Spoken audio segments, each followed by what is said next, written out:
जय हिंद दोस्तों। आज हम आपको बताना चाह रहे हैं कि आप आपके डेली रूटीन का रोजाना का 5 मिनट देके आप प्रकृति को 3 तरह के प्रदूषण से कैसे बचा सकते हैं। तो इसका हम आपको प्रदूषण से कैसे बचेंगे ये हम आपको बाद में बताएंगे। पहले हम बताते हैं कि आप इसके लिए हमें क्या करना है। तो इसके लिए हमें अपने रोजाना का 5 मिनट देना है और 5 मिनट में हमको जो हमारे किचन वेस्ट है, जो भी फल सब्जियों की इनकी जो कतरन बचती है, इनका जो वेस्टेज बचता है, उनको हमको लैंडफिल में जाने से बचाना है। तो जब हमें उन्हें लैंडफिल में जाने से बचाना है तो उसका हम क्या करें, पहले हम वो समझ लेते हैं। उसके बाद में फिर हम आगे का इसका कैलकुलेशन समझते हैं। तो सबसे पहले हमने एक ये मटका लिया है और इस मटके में छेद करे हुए हैं, जिससे कि इसमें नीचे तक ऑक्सीजन जा सके। ठीक है। और इसके बाद ये हमारा कुछ किचन वेस्ट है जो अभी तैयार जो अभी निकला है। इस किचन वेस्ट को हम इसमें डालेंगे। सबसे पहले इस किचन वेस्ट को हम इसमें डालेंगे, ऐसे स्प्रेड कर देंगे। आप इसको काट के भी डाल सकते हैं, छोटी छोटी कतरन करके भी डाल सकते हैं। ठीक है। और छोटी छोटी कतरन करने के डालने से और जल्दी डिकम्पोज होता है।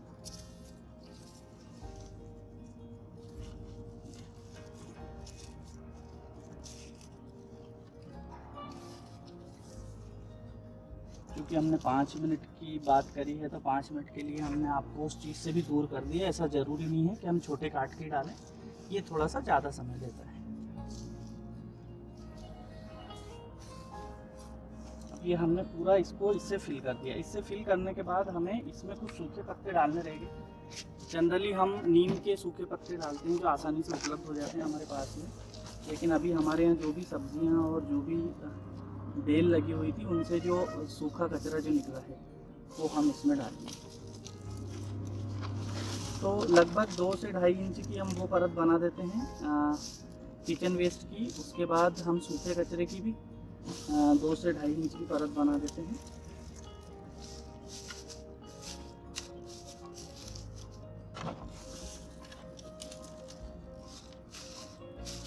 ठीक है।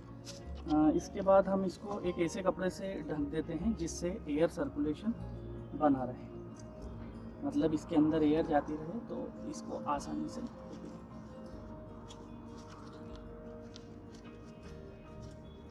इसको प्रॉपरली डिकम्पोज होने में 2 से 3 महीने का समय लगता है। और जब 2 से 3 महीने के बाद जब आप इसे निकालते हैं तो निकाल के आपको छानना पड़ता है। छानने के बाद ये आपको कुछ इस तरीके से दिखता है।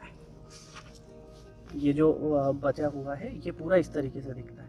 और ये आप कहीं भी आपके गमलों में या आप जो भी गार्डनिंग वगैरह करते हैं उसमें यूज़ कर सकते हैं। इसके अलावा आपके आसपास अगर आप घर पे नहीं लगा रहे हैं पौधे, तो बाहर जो भी पौधे लगे हैं उनमें भी इसको डाल सकते हैं, तो उससे इसका समुचित उपयोग हो पाएगा।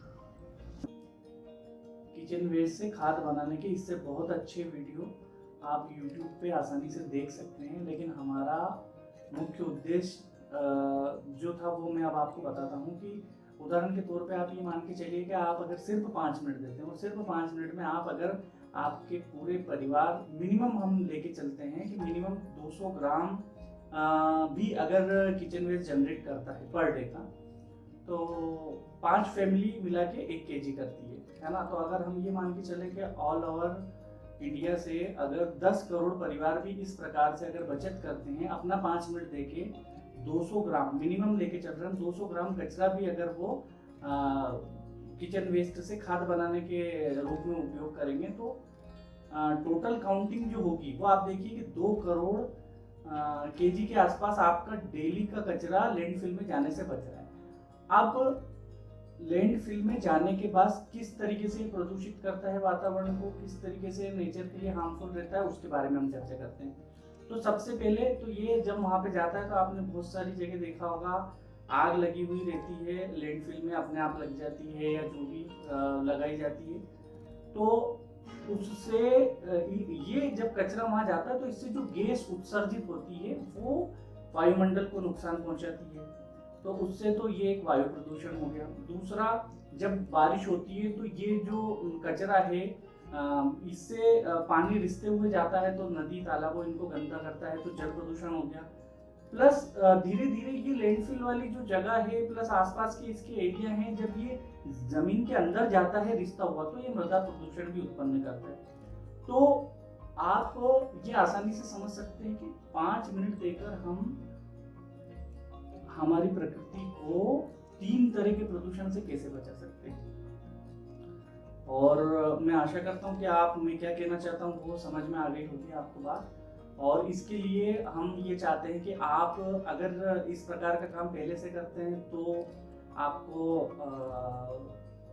धन्यवाद, और अगर जो नहीं करते हैं तो हमारी आप सबसे रिक्वेस्ट है कि आप इस तरीके का काम करें और प्रकृति को साफ और सुरक्षित बनाने में हमारे साथ आइए।